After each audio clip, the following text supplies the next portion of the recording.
Hello dear students, welcome to smart knowledge. प्यारे बच्चों, इस वीडियो में हम mid term exam class 9 subject रहेगा साइंस पेपर को डिस्कस करने वाले हैं। काफ़ी इंपॉर्टेंट रहने वाली है वीडियो आपके लिए, क्योंकि यहाँ से आपको पैटर्न पता चलेगा, साथ ही पता चलेगा इंपॉर्टेंट क्वेश्चंस का। हिंदी मीडियम में ऑलरेडी वीडियो अपलोड की जा चुकी है, तो अगर आप हिंदी मीडियम में देखना चाहते हो तो चैनल पर विजिट कर लें, और हम यहाँ पर डिस्कस करेंगे इंग्लिश मीडियम में। So let's start. First question है the intermixing of particles of two different type of matter on their own is called. तो क्या रहेगा? इंटरमिक्सिंग क्या होती है, उसको बोलते हैं हम डिफ्यूजन। अभी हम यहाँ पे इंग्लिश मीडियम में पेपर सॉल्व करेंगे, नेक्स्ट वीडियो में हम हिंदी मीडियम में भी पेपर आपको सॉल्व करके देंगे, तो वहाँ से आप हिंदी मीडियम में कर सकते हो। नेक्स्ट देखिए, when 20 gram of salt is dissolve in 1000 ml of water. 20 gram salt है और 1000 ml में वाटर में डिजोल्व किया गया है। There is no increase in volume. Volume में कोई इंक्रीज नहीं होता। ये ऑब्जर्वेशन क्या इंडिकेट करती है? तो ये ऑब्जर्वेशन इंडिकेट करती है कि पार्टिकल्स के बीच में क्या है, particles of water have space between them into which salt particles fit. Next देखिए, क्वेश्चन नंबर 3 है convert the following temperature to the Celsius scale. 793 kelvin को सेल्सियस में चेंज करना है, तो 793 में से हम 273 क्या करेंगे, माइनस कर देंगे। ठीक है, तो क्या आ जाएगा हमारा, ये डिग्री सेल्सियस का स्केल आ जाएगा। और अगर डिग्री सेल्सियस से केल्विन में करना है तो हम प्लस 273 कर देते हैं। नेक्स्ट देखिए, Golgi apparatus of necessary Golgi apparatus is necessary in the cell for. जो गोल्गी एपरेटस है उसका क्या काम है? वो उसका काम होता है मेन पैकिंग ऑफ प्रोटीन्स का। किसका काम होता है स्टूडेंट्स? पैकिंग ऑफ प्रोटीन्स का। क्वेश्चन नंबर 5 है विच of the following can perform photosynthesis. Photosynthesis कौन कर सकता है? आयरन कायमा, क्लोरीन कायमा, कॉलिन कायमा या स्क्लेरन कायमा। तो इसमें फोटोसिंथेसिस कर सकता है क्लोरीन कायमा। ठीक है, क्लोरोफिल के कारण ही जो है इसका नाम क्लोरीन कायमा होता है। क्वेश्चन नंबर 6 है under normal condition the maximum temperature that can be achieved by heating water. तो maximum temperature that can be achieved by heating water, कितना टेम्परेचर जो है वो अचीव किया जा सकता है? तो ये आ जाएगा आपका 100 डिग्री सेल्सियस। क्लियर है? सी इसका आंसर रहेगा 100 डिग्री सेल्सियस। नेक्स्ट देखिए, question number 7 which is not a connective tissue. Connective tissue कौन सा नहीं है? ब्लड भी कनेक्टिव टिश्यू है, कार्टिलेज भी, बोन भी, लेकिन जो स्मूथ मसल्स होती हैं वो कनेक्टिव टिश्यू नहीं है। उसके बाद नेक्स्ट देखिए, क्वेश्चन नंबर 8 है cattle husbandry is done for. Cattle husbandry क्यों की जाती है? तो agriculture, increasing milk production, increasing meat production और एग्रीकल्चर वर्क के लिए। तो इसमें फर्स्ट, सेकंड, थर्ड आपका आंसर हो जाएगा, यानी ए आंसर रहेगा। क्वेश्चन नंबर 9 है विच is not an accelerated motion. कौन सा जो है एक्सेलरेटेड मोशन नहीं है, वो आपको बताना है। तो uniform velocity, constant velocity, circular motion या बोथ ए एंड बी। तो which is not an accelerated motion कौन सा हो जाएगा? C answer. A and B दोनों ही एक्सेलरेटेड मोशन नहीं है।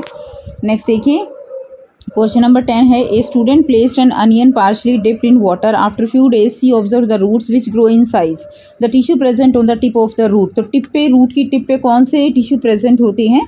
रूट की टिप पे बच्चों एपिकल मेरिस्टेम टिश्यू प्रेजेंट होते हैं, इंटरमीडिएटली इंटरकैलरी मेरिस्टेम होते हैं, और जिससे गर्थ बढ़ती है, चौड़ाई बढ़ती है, वो कौन से होते हैं? लेटरल मेरिस्टेम टिश्यू होता है। क्वेश्चन नंबर 11 है xanthium and parthenium are example of. Xanthium और पार्थीनियम किसका एग्जाम्पल है? तो ये क्या है? These are the weeds. What are weeds? Weeds are the unwanted plants. Question number 12 which of the following is not an liquid gas aerosol. Liquid gas aerosol जो है वो इनमें से कौन सा नहीं है? तो मिस्ट, क्लाउड और फोग ये लिक्विड गैस एरोसोल हैं, यानी गैस के अंदर क्या है, ये लिक्विड है, लेकिन स्मोक जो है वो गैस के अंदर क्या है? सॉलिड है। याद रखेंगे, गैस के अंदर क्या है? सॉलिड है। नेक्स्ट देखिए, क्वेश्चन नंबर 13 दिया गया है stratified squamous epithelium is present in. Stratified squamous epithelium वो किस में प्रेजेंट होता है? तो वो स्किन में प्रेजेंट होता है। नेक्स्ट क्वेश्चन नंबर 14 है if the tip of the grass plant is removed. अगर ग्रास प्लांट के टिप को रिमूव कर दिया जाए, even then it keep on growing in length, लेकिन फिर भी वो उसका जो लेंथ है वो ग्रो होती है, तो वो किसके कारण होती है? तो देखिए उसमें कौन सा होगा? Apical meristem, lateral meristem, intercalary meristem and cambium. तो इसमें आंसर क्या आ जाएगा? अगर ग्रास की टिप को रिमूव कर दिया गया है तो इसका आंसर आ जाएगा आपका इंटरकैलरी मेरिस्टेम।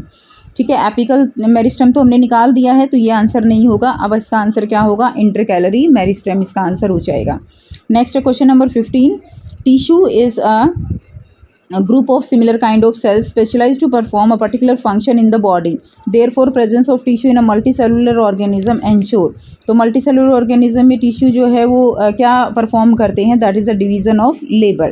क्वेश्चन नंबर 16 है what would be the displacement of a particle moving in a circular path of radius R after completing half a circle. ठीक है, रेडियस दे रखी है आर, और पूरा एक सर्कल, हाफ सर्कल करने के बाद क्या होगा? तो ये कितना हो जाएगा? 2r हो जाएगा। नेक्स्ट देखिए question number 17 to 20 they are assertion reasoning based question, ठीक है, जिसमें इसमें क्या होंगे, दो स्टेटमेंट होंगी, एक असर्शन होगा और एक उसका रीज़न होगा। तो आपको बताना है कि ये असर्शन जो दिया गया है उसका रीज़न अप्रोप्रिएट है, करेक्ट एक्सप्लेनेशन है या नहीं है। उसी के बेस पे आपको ए बी और जो है सी डी आंसर आपको देने होंगे। देखिए जैसे कि क्वेश्चन नंबर 17 है, 17 क्या है, असर्शन दिया गया है the states of matter are interconvertible. States of matter जो है वो क्या है, इंटर कन्वर्टिबल है। The states of matter can be change by changing temperature और प्रेशर। तो ये भी ठीक है और ये इसके एक्सप्लेनेशन भी ठीक है कि इस तरह से हम जो स्टेट्स ऑफ मैटर है उनको इंटर कन्वर्ट कर सकते हैं। तो both A and R true and R is the correct explanation of A. तो आंसर क्या हो जाएगा, ए हो जाएगा। आंसर आपको यहाँ से देखना है, जो ये ABCD दिया गया है यहाँ से आपको आंसर देके तब ABCD में लिखना है। नेक्स्ट देखिए क्वेश्चन नंबर 18 है, xylem is a vascular tissue. बिल्कुल बात ठीक है, जाइलम वस्कुलर टिश्यू है और जाइलम का फंक्शन क्या होता है, वाटर एंड मिनरल्स का ट्रांसपोर्ट करना। So water and minerals are transported in the plant through xylem. Answer रहेगा ए, क्योंकि दोनों ही ठीक हैं और ये इसकी एक्सप्लेनेशन भी ठीक है, तो ए आंसर हो जाएगा।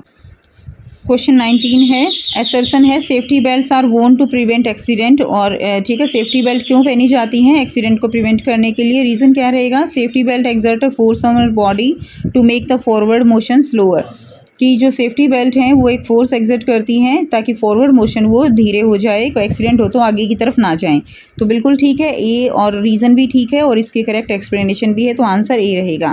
क्वेश्चन नंबर 20 है, सरसन soybean is a kharif crop. बिल्कुल ठीक बात है, सोयाबीन खरीफ क्रॉप है। और खरीफ क्रॉप कौन सी होती हैं, crop growing in rainy season are called जो है खरीफ क्रॉप्स। तो ये रबी क्रॉप दिया गया है, तो इसमें ए तो ट्रू है बट आर जो है वो क्या है, फॉल्स है। तो आंसर हमारा सी हो जाएगा। नेक्स्ट देखिए क्वेश्चन नंबर 21, तो सेक्शन बी रहेगा क्वेश्चन नंबर 21 से लेकर 26 तक, और ये 2 नंबर का क्वेश्चन आपका रहेगा, 2 नंबर के क्वेश्चन रहेंगे। 21 है, during a chemical reaction the temperature in the test tube increase to 303 kelvin.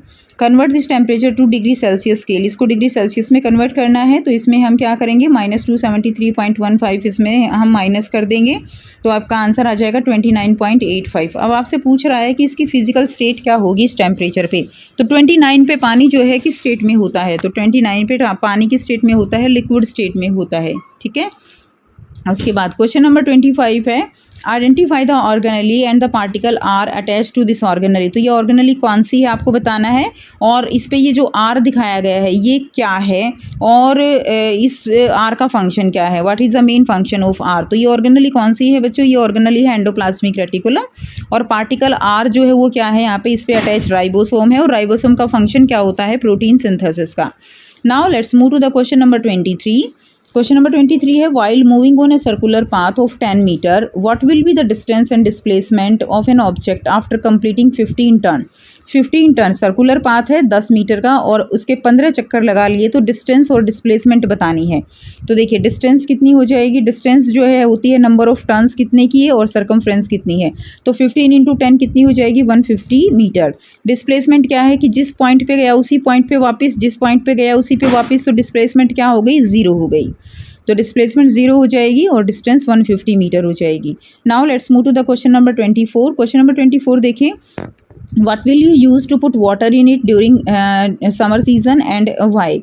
तो समर सीजन में पानी जो है उसको कहाँ रखते हैं हम, मटके में रखते हैं। Container for water in summer you would use a clay pot, matka, to put water in during the summer season because it cool the water through evaporation, helping to maintain a cooler temperature compare to other container. तो ठीक है, उसके अंदर evaporation process होता है, इसमें bullet point रहेगा evaporation. ठीक है, उसके बाद नेक्स्ट क्वेश्चन नंबर 25 है, list 4 water resources available that are used for irrigation purpose in India. तो 4 वाटर इरीगेशन किससे करते हैं, इरीगेशन सिंचाई किससे करते हैं, रिवर से, कैनाल से, ग्राउंड वाटर है, रिजर्वायर है। क्वेश्चन नंबर 26 है, blood is very important connective tissue why. तो blood as a connective tissue, blood is considered as a connective tissue because it perform functions similar to other connective tissues such as. अब blood जो है वो क्या क्या transport करता है, transport nutrient करता है, गैसेस, वेस्ट, हार्मोन्स पूरी बॉडी में ट्रांसपोर्ट करता है, इसीलिए क्या है एक इंपॉर्टेंट कनेक्टिव टिश्यू है। तो ये हो गए आपके यहाँ से 6 क्वेश्चंस 2 मार्क्स के। उसके बाद आता है सेक्शन सी। सेक्शन सी हमारा रहेगा क्वेश्चन नंबर 27 से 33, they are the short answer type questions. इसमें शॉर्ट आंसर टाइप क्वेश्चन देखने को मिलेंगे। Question number 27, what is the function of amoeba of vacuoles in. तो प्लांट में वैक्यूल का फंक्शन क्या है और अमीबा में क्या है। बी पार्ट रहेगा which cell organelle is known as suicide bag of the cell. तो फंक्शन ऑफ वैक्यूल, प्लांट में वैक्यूल का क्या काम होता है, इंपॉर्टेंट क्वेश्चन है। Vacuole in plant cell store nutrients को स्टोर करता है, वेस्ट प्रोडक्ट जो है उनको एक तरह से डिस्कार्ड करने में हेल्प करता है। एंड मेंटेन टर्गर प्रेशर, जो सेल रिजिड होती है, प्लांट सेल कैसी होती है, रिजिड होती है, तो जो उसकी रिजिडिटी को मेंटेन करने में हेल्प करता है वो कौन करता है, वैक्यूल करता है। नेक्स्ट देखिए अमीबा। अमीबा जो है वैक्यूल जो अमीबा में होते हैं, vacuoles in amoeba are involve in digestion and excretion, तो डाइजेशन और एक्सक्रीशन में हेल्प करता है। Now lysosome, second question, lysosome are known as suicide bag of the cell because they contain digestive enzymes, उसके अंदर क्या होते हैं, डाइजेस्टिव एंजाइम्स होते हैं that can break down cell components, जो कि सेल कंपोनेंट्स को ब्रेक करेंगे including the cell itself if necessary. ठीक है, नेक्स्ट देखिए क्वेश्चन नंबर 28 है, name any 3 epithelial tissue and their location in animals, 3 epithelial tissue के नाम बताने हैं और उनकी लोकेशन। ये क्वेश्चन काफ़ी इंपॉर्टेंट है इस तरह के, जिसमें आपको अलग अलग पूछा जाता है कि ये वाला टिश्यू कहाँ प्रेजेंट होगा, इसमें एक्सरसाइज में भी क्वेश्चन आपका दिया हुआ है। नेक्स्ट देखिए squamous epithelium found in lining of blood vessels alveoli of the lungs, cuboidal कहाँ होंगे, lining of kidney tubules and glands में इंपॉर्टेंट है, और कॉल्यूमनर कहाँ होते हैं, lining of stomach and intestine में। और में इसमें क्वेश्चन दिया गया है, difference between striated unstriated cardiac muscles on the basis of their structure and site and location in the body. So striated unstriated muscles और कार्डियक के बीच में डिफरेंस नॉर्मली बहुत इंपॉर्टेंट है। यहाँ पे आपसे स्ट्रक्चर और लोकेशन के बेस पे पूछा गया है। तो स्ट्रक्चर क्या रहेगा, स्टेरेटिड मसल्स में लॉन्ग साइलेंड्रिकल मल्टी न्यूक्लिएटेड होती हैं, इसके अंदर स्पिंडल शेप होती है और ये यूनि न्यूक्लिएटेड होती है, नॉन स्टेरेटिड होती है। ठीक है, कार्डिक मसल्स ब्रांच्ड होती हैं, यूनि न्यूक्लिएट होती है और जो है स्टेरेटिड होती है। नेक्स्ट देखिए लोकेशन, अटैच टू बोन्स होती है इसलिए वॉलेंट्री होती हैं, ये वॉल्स ऑफ इंटरनल ऑर्गन इसलिए इनवॉलेंट्री होती हैं, और जो कार्डियक मसल्स हैं हार्ट के अंदर वो भी इनवॉलेंट्री होती हैं। नाउ क्वेश्चन नंबर 29 देखिए, how is bacterial cell different from a onion peel. अब देखिए यहाँ पे बैक्टीरियल सेल जो है वो अनियन पील के सेल से कैसे डिफरेंट होती है, तो 3 डिफरेंस आपको लिखने हैं। तो देखिए यहाँ पे सेल टाइप क्या है, बैक्टीरियल सेल जो है वो कैसी सेल्स हैं, bacterial cells they are the prokaryotic cells. Bacterial cell कैसी हैं, प्रोकैरियोटिक हैं, उनके अंदर ट्रू न्यूक्लियस नहीं होता, जबकि अनियन पील जो है कैसी है, यूकैरियोटिक सेल है हैविंग ए ट्रू न्यूक्लियस। उसके बाद सेल वॉल कंपोजिशन जो है, bacterial cell they are made up of peptidoglycan, cell wall composition जो बैक्टीरियल सेल की वॉल है वो पेप्टाइडोग्लाइकन की बनी होती है, जबकि अनियन पील की सेल्स जो है वो सेलुलोज की बनी होती है। उसके बाद ऑर्गेनेलीज के बेस में देखेंगे, बैक्टीरियल सेल के अंदर मेम्ब्रेन बाउंड ऑर्गेनेलीज नहीं होती, जबकि अनियन पील के अंदर मेम्ब्रेन बाउंड ऑर्गेनेलीज होती हैं, फिर चाहे वो न्यूक्लियस है या माइटोकॉन्ड्रिया है। ना क्वेश्चन नंबर 30 है, describe in brief the Newton's laws of motion with suitable example for each.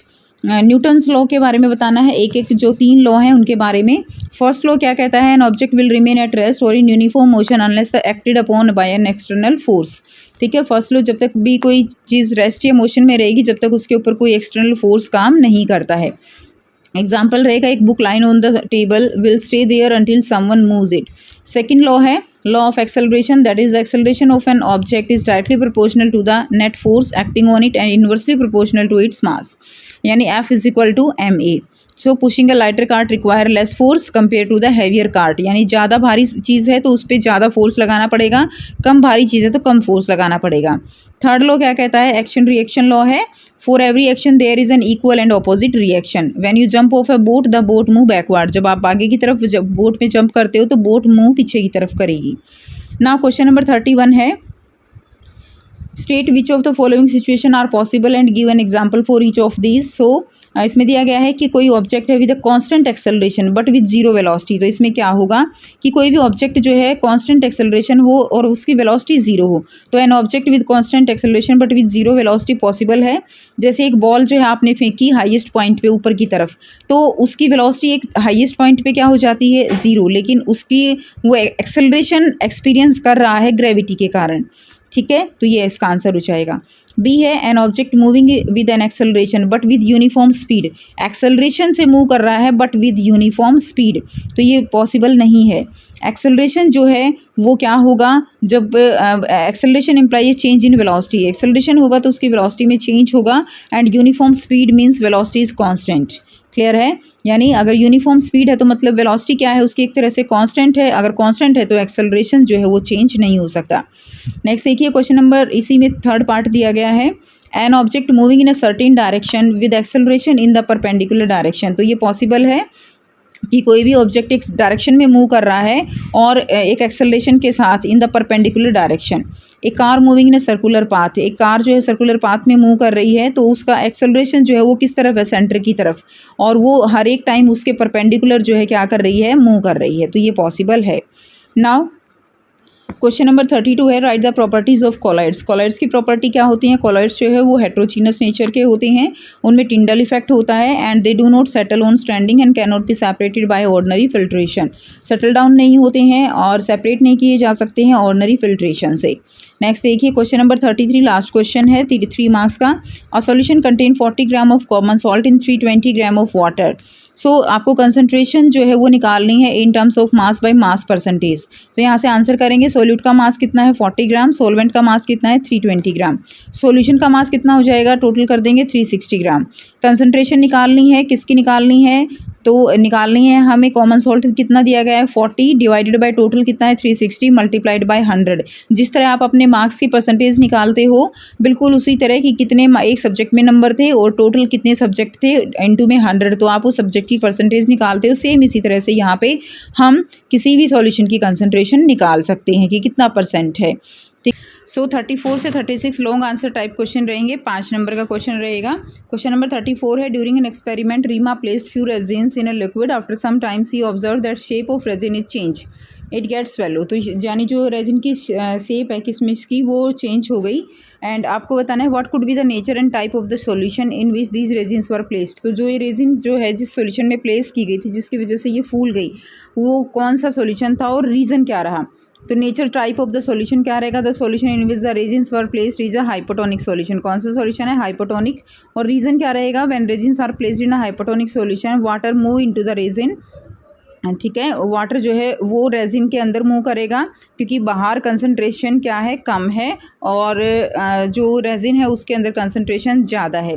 So through the process of osmosis, osmosis the movement of water molecule from a region of lower solute concentration to a region of higher solute concentration, ठीक है, across a semi permeable membrane. So इसीलिए क्या होता है, जो resin है वो water को एब्जॉर्ब करती है और वो स्वेल कर जाती है। सेकेंड है इसका B, what will happen if we put these swollen resins in a highly saturated sugar solution। अगर हम उस फूली हुई जो किशमिश है उसको शुगर सॉल्यूशन में डाल देंगे तो क्या होगा। आप शुगर सॉल्यूशन में डालेंगे तो क्या होगा कि जो वाटर है वो कहाँ से, रेजिन से वापस किस में आने लगेगा, सॉल्यूशन में आने लगेगा, क्योंकि क्या होगा कि यहाँ पे कंसंट्रेशन जो है अब कहाँ पर ज़्यादा है, शुगर के अंदर ज़्यादा है, सॉल्यूशन के अंदर ज़्यादा है, तो वाटर मूव करेगा। So effect of placing swollen resin in a highly saturated sugar solution, if the swollen resin are placed in highly saturated sugar solution, water will move out of the resin into the sugar solution due to osmosis। तो water जो है वो move out करने लगेगा। Next है, draw a neat well label diagram of plant cell. तो आपने बच्चे बहुत अच्छे से इसकी प्रैक्टिस की हुई होगी, बहुत ईजी क्वेश्चन है, आप पहले से पढ़ते आते हो तो इसको आपको खुद से करना है। क्वेश्चन नंबर 35 है, give reason in which direction does the passenger fall when a bus accelerate from rest. अगर एक बस जो है वो रेस्ट से एक्सेलरेट करती है तो पैसेंजर किस डायरेक्शन में गिरेंगे। सो when a bus accelerate from rest the passenger tends to fall backward relative to the bus. ठीक है, अगर बस रेस्ट से एक्सेलरेट करेगी तो पैसेंजर जो है वो पीछे की तरफ गिरेंगे। This is because the passenger body tends to remain at rest due to inertia while the bus accelerate forward. Next देखिए, इजी क्वेश्चन है ये तो। सेकंड है B, a fielder pull his hand gradually with the moving ball with holding a catch. जब एक fielder catch पकड़ता है तो अपने हाथों को पीछे की तरफ मूव करता है, कैसे, क्यों करता है। तो आंसर रहेगा, a fielder pulls his hand gradually with the moving ball while holding a catch to increase the time. उससे क्या होता है कि टाइम जो है वो क्या करेगा, इंक्रीज कर जाएगा, जिससे कि जो मोमेंटम है उसमें चेंज हो जाएगा। This reduce the force exerted on the fielder hand. इससे जो फोर्स होगा वो फील्डर के हैंड पे कम लगेगा, जिससे कैच कंफर्टेबल और कंट्रोल किया जा सकता है। तो ये सेकंड लॉ के ऊपर बेस्ड है, जिसमें क्या होता है कि F is equal to ma। ठीक है, तो ये चीज़ इसमें हो जाएगी। नेक्स्ट देखिए क्वेश्चन नंबर सी है, which will have greater momentum between a truck और a car moving with the same velocity. So अगर ट्रक और कार है सेम वेलोसिटी से मूव कर रहे हैं तो किस में ग्रेटर मोमेंटम होगा। तो मोमेंटम क्या होता है, P is equal to mv होता है, जिसका मास ज़्यादा होगा उसका मोमेंटम भी ज़्यादा होगा। वेलोसिटी तो सेम हो गई, तो मास किसका ज़्यादा है, ट्रक का मास ज़्यादा है तो उसका मोमेंटम भी ज़्यादा होगा। नेक्स्ट देखिए और में क्वेश्चन दिया गया है, state second law of motion, also write its mathematical expression. तो second law of motion states that the force acting on an object is equal to the rate of change of its momentum.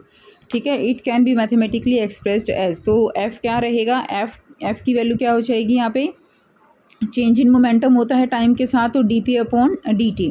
ठीक है, and p क्या है, p is equal to mv, तो इसमें value put करेंगे। और dv by dt क्या होता है, dv बाई dt यानी चेंज इन वेलोसिटी क्या होता है, एक्सेलरेशन। तो f is equal to m में आ जाएगा, where a is the acceleration and this prove the second law of motion. Next देखिए गिव रीजन, क्वेश्चन नंबर 36 है, इवेपोरेशन प्रोड्यूस कूलिंग। इवेपोरेशन से कूलिंग कॉज होती है। तो इवेपोरेशन क्या है, एक एंडोथर्मिक प्रोसेस है, यानी जो हीट को एब्जॉर्ब करेगा, और हीट कहाँ से ली जाएगी, अपने आसपास से ली जाएगी। So meaning it absorb heat from its surrounding which result in cooling. Next देखिए rate of evaporation of an aqua solution decrease with increase in humidity. तो रेट ऑफ इवेपोरेशन जो है वो इंक्रीज हो जाएगा, डिक्रीज़ हो जाए, एक्वा सॉल्यूशन डिक्रीज़ जो है वो हो जाएगा अगर ह्यूमिडिटी में इंक्रीज़ होता है। तो जब ह्यूमिडिटी में ऑलरेडी ह्यूमिडिटी में वाटर वेपर्स होंगे, एयर में वाटर वेपर्स होंगे, ह्यूमिडिटी ज़्यादा होने से तो रेट ऑफ इवेपोरेशन क्या कर जाता है, कम हो जाता है। तो yes the rate of evaporation decreases with an increase in humidity because the air is already saturated with water vapours. Next question है, we should wear bit cotton clothes in summer. Important question है बच्चे, क्यों हमें cotton clothes ही पहनने चाहिए। तो ये true रहेगा, cotton is breathable and absorb sweat helping in the evaporation process and दस प्रोवाइडिंग अ कूलिंग इफेक्ट। ठीक है, सो कॉटन जो है वो क्या है, ब्रीदेबल है, यानी उसके अंदर जो स्वेट है उसको एब्जॉर्ब करने की टेंडेंसी होती है, जिससे कि क्या होता है, इवेपोरेशन प्रोसेस वो फास्टर होता है और कूलिंग इफेक्ट कॉज होता है। तो इसमें और में क्वेश्चन क्या रहेगा, arrange the following substance in increasing order of force of attraction between the particles, salt, nitrogen gas, water and honey. तो देखिए बहुत ही इजी है, फोर्स ऑफ अट्रैक्शन किस में ज़्यादा होते हैं, ऑब्वियसली इनके सब सॉलिड्स आपने पढ़ा हुआ है। तो सॉल्ट के अंदर अगर हम इंक्रीजिंग ऑर्डर में लिखेंगे तो सबसे पहले क्या आएगा, गैसियस स्टेट में आएगा नाइट्रोजन गैस, देन लिक्विड। ठीक है, देन जो उससे उसकी डेंसिटी ज़्यादा होती है लाइक हनी जो गाढ़ा होता है, उनमें फोर्स ऑफ अट्रैक्शन ज़्यादा होगा, और लास्ट में आएगा सॉल्ट। नेक्स्ट देखिए क्वेश्चन नंबर बी है इसी में, explain in which physical state of water will have. Physical state of water will have minimum force of attraction किस में होगा, तो मिनिमम किस में होगा, स्टीम और गैस में होगा। मैक्सिमम कंप्रेसिबिलिटी किस में होगी, यानी किसको हम सबसे ज़्यादा दबा सकते हैं, ऑब्वियसली आप कहोगे गैस को दबा सकते हैं। मैक्सिमम फ्लूइडिटी यानी बहने की जो क्षमता होती है, मैक्सिमम फ्लूइडिटी वो भी किस में होगी, गैसेस में होगी। नाउ नेक्स्ट क्वेश्चन नंबर 37, 38 और 39 तीनों आपके सोर्स बेस्ड क्वेश्चन रहेंगे, यानी आपको एक पैराग्राफ दिया होगा पैसेज, उसमें से तो क्वेश्चन आपको मिलने वाले हैं नहीं, लेकिन उसके ऊपर बेस्ड कुछ जो अंडरस्टैंडिंग लेवल के क्वेश्चन दिए हुए होते हैं। आइए देखते हैं। तो बच्चे कुछ सोचते हैं कि जो ये पैसेज दिया गया है इसी में हमें क्वेश्चन ढूंढने हैं, तो बच्चों वो जो 4th 5th का काम होता है वो नहीं मिलता है, ऐसे ही आपको क्वेश्चन बिल्कुल डिफरेंट देखने को मिलते हैं। मिक्सचर क्या होते हैं, mixture are constituted by more than one kind of pure form of matter known as substance, depending upon the nature of the component that form a mixture we can have a different type of mixture, homogeneous and heterogeneous mixture. तो आपने पढ़ा हुआ है mixture 2 type का है, homogeneous and heterogeneous. अब देखिए, अब इसमें क्वेश्चन देखिए, a student mix few drop of egg white in 50 ml of water in a test tube. एक स्टूडेंट ने जो है कुछ ड्रॉप एग की वाइट के 50 ml of water in a test tube लेके उसमें डाल दिया। What type of mixture will be formed inside the test tube, तो किस टाइप का मिक्सचर बनेगा। तो रिजल्टिंग मिक्सचर जो है वो कैसा होगा, रिजल्टिंग मिक्सचर एक हेट्रोजीनस मिक्सचर होगा। This is because egg white does not completely dissolve in water and can be visually distinguished from it. ठीक है, और हम इजीली उसको विजुअली डिस्टिंग्विश कर सकते हैं। सेकंड देखिए, classify the following into mixture and compounds. ठीक है, तो इसमें blood, soil, air, water, milk, common salt ये आ जाएगा। मिक्सचर क्या होगा, blood, soil, air and milk. Compound क्या होगा, water and common salt. Next देखिए सेकंड है, how will you form A suspension mixture. तो सस्पेंशन कैसे बनता है, सभी बच्चे जानते हैं सस्पेंशन क्या होता है, जिसके अंदर जो पार्टिकल साइज़ है वो 1000 नैनोमीटर से ज़्यादा होता है, that is a suspension mixture. So कैसे सस्पेंशन मिक्सचर बनाया जा सकता है, बहुत सिंपल है बच्चों सस्पेंशन मिक्सचर बनाना। आप you can mix a solid like sand है, फ्लोर है, ठीक है, with a liquid like water and stir it. एक लिक्विड में आप उसको डिसॉल्व कर सकते हो, स्टर करिए उसको, लेकिन क्या होगा जब आप उसको रख दोगे, स्टैंड बाय कर दोगे, तो उसमें पार्टिकल जो है वो सस्पेंड हो जाएंगे। थोड़ी देर के लिए तो आपको लगेगा कि उसके अंदर डिसॉल्व हो गए हैं, but eventually they settle down at the bottom if left undisturbed. अगर उसको छोड़ दोगे तो वो अनडिस्टर्ब हो नीचे बैठ जाएंगे। नेक्स्ट इसमें और में क्वेश्चन दिया गया है, तो थर्ड में आपको क्वेश्चन में जो है यहाँ पे क्या मिलेगा, ऑप्शन मिलेगा, इंटरनल चॉइस मिलेगी थर्ड क्वेश्चन में। Burning candle is an example of both physical and chemical change, explain. तो फिजिकल चेंज क्या है, that is the melting of the wax, and chemical change क्या है कैंडल में, burning of the wax. Melt होता है तो फिजिकल चेंज होता है, बर्न होता है तो केमिकल चेंज होता है, क्योंकि बर्निंग में क्या होता है, it give new substance like CO2 water vapour along with the release of heat and light. Question number 38 है, every cell membrane around to keep its own content separate from external environment. Large and complex cells including cells from multicellular organism need a lot of chemical activities to support their complicated structure and function। तो 1 + 2 marks का रहेगा, नहीं 4 number का है ये, 12 number का paper आपका source based रहता है। तो चलिए देख लेते हैं। Name an organelle which serve as primary packing area for molecule that will be distributed throughout the cell. ध्यान रखिएगा जब भी प्राइमरी पैकिंग की बात आए, जहाँ भी पैकिंग हो, प्रोटीन की बात आए, पैकिंग की बात आए, तो आपका दिमाग कहाँ चलना चाहिए, गोल्गी बॉडी पे। What is the role of semi-permeable membrane? Obviously regulate the entry and exit of substance। semi-permeable membrane का काम क्या है कि जो भी सब्सटेंस अंदर बाहर आ जा रहे हैं उनको जो है उनको रेगुलेट करना होता है। नेक्स्ट है सी पार्ट है, write 2 difference between prokaryotic and eukaryotic cell. तो प्रोकैरियोटिक सेल जो है उसमें डिफाइंड न्यूक्लियस नहीं होता, जबकि यूकैरियोटिक सेल में ट्रू न्यूक्लियस होता है विद अ न्यूक्लियर मेम्ब्रेन। एक तो ये न्यूक्लियस के बेस पे लिख सकते हो, 2 नंबर का है तो एक पॉइंट और लिखना पड़ेगा।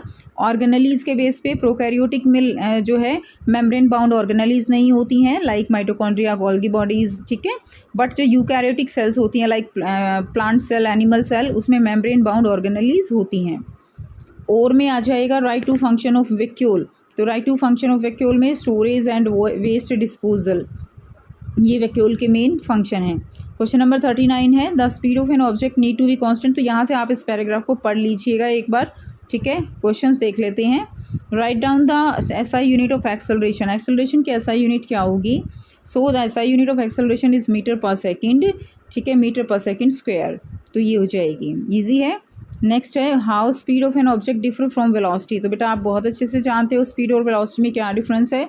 स्पीड एक स्केलर क्वांटिटी है जबकि वेलोसिटी एक वेक्टर क्वांटिटी है। क्लियर? इसमें कोई इसी डायरेक्शन की बात नहीं करते, रिगार्डलेस ऑफ डायरेक्शन। इसमें एक स्पेसिफिक डायरेक्शन की बात करते हैं।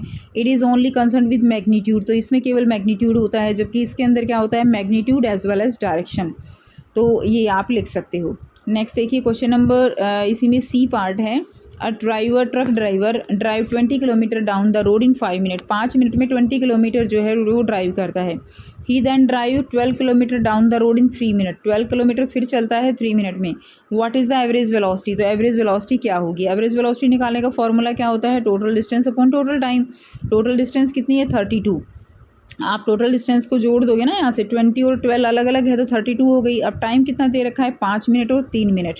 ये किलोमीटर में है तो मिनट के घंटे बनाने पड़ेंगे, आवर बनाने पड़ेंगे। तो आप क्या करोगे, वहाँ से उनके आवर बना लोगे। ये तो बहुत ईजी है बेटा कैलकुलेशन। तो टाइम यहाँ पे आवर्स में जब आप इसको चेंज करोगे कैलकुलेशन करके तो ये 2/15 आ जाएगा। अब एवरेज वेलोसिटी निकालनी है तो टोटल डिस्टेंस अपॉन में टोटल टाइम, तो ये आ जाएगा आपका 240 किलोमीटर पर आवर। और में क्वेश्चन दिया गया है, an aeroplane flies 200 kilometre with a uniform speed of 300 kilometre per our. आपको यहाँ पे क्या दे दिया है? डिस्टेंस दे दिया है और आपको स्पीड दे रखा है, ठीक है। Then another 200 kilometre with a speed of 240 kilometre per hour. Calculate the average speed of an aeroplane. तो आपको एरोप्लेन की एवरेज स्पीड निकालनी है। क्या निकालनी है स्टूडेंट्स? Average speed. तो टोटल डिस्टेंस कितनी है? 400 किलोमीटर। टोटल डिस्टेंस है 400 किलोमीटर, ठीक है। टाइम निकाल लेंगे। टाइम का फॉर्मूला क्या होगा? Distance upon speed. तो डिस्टेंस अपॉन स्पीड दे रखी है, यहाँ से 2/3 आ गया। T2 हो जाएगा 200/240, यहाँ से आ गया 5/6। टोटल टाइम दोनों को जोड़ देंगे, LCM लेके आप सॉल्व करेंगे। आप खुद से करेंगे LCM, बहुत ईजी है, बच्चों वाला काम है। तो यहाँ से आ जाएगा 1.5 आवर्स। और उसके बाद जो है एवरेज स्पीड निकालनी है। तो एवरेज स्पीड क्या हो जाएगी यहाँ से, टोटल डिस्टेंस कितनी आ गई 400 और टोटल टाइम कितना आ गया 1.5। इससे इसको डिवाइड कर देंगे, आंसर आ जाएगा 266.67 किलोमीटर पर आवर। ठीक है, तो ये जो है आपका आंसर हो जाएगा। तो ये था बच्चों आपका कंप्लीट पेपर, और बिल्कुल एज इट इज़ जो आपका पैटर्न है वही आपको पेपर में देखने को मिलेगा। और अगर वीडियो अच्छी लगी तो वीडियो को लाइक कीजिए, शेयर कीजिए और चैनल को सब्सक्राइब कीजिए। मिलते हैं आपसे नेक्स्ट वीडियो में। Till then take care, bye bye.